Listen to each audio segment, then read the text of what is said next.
بسم اللہ الرحمن الرحیم۔ السلام علیکم ناظرین۔ میاں مزمل سنیارا کو فیصل آباد کے حلقہ پی پی 102 میں مسلم لیگ نون یوتھ ونگ کا سینئر نائب صدر نامزد کر کے باقاعدہ نوٹیفیکیشن جاری کر دیا گیا ہے۔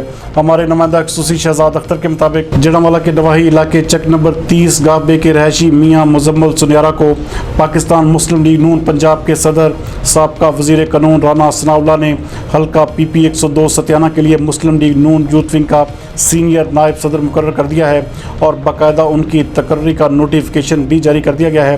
رانا ثناء اللہ نے انہیں اپنے فرائض بخوبی سر انجام دینے کی ہدایت جاری کرتے ہوئے کہا کہ وہ اپنے حلقے میں اپنا ورک بڑھائیں، جبکہ نوٹیفیکیشن کے اجرا پر میاں مزمل سنیارا نے رانا ثناء اللہ کا شکریہ ادا کیا۔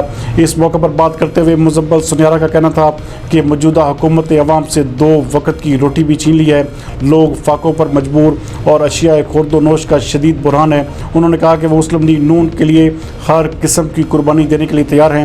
اس موقع پر انہوں نے مبارکباد کے پیغامات دینے والے دوستوں کا بھی شکریہ ادا کیا۔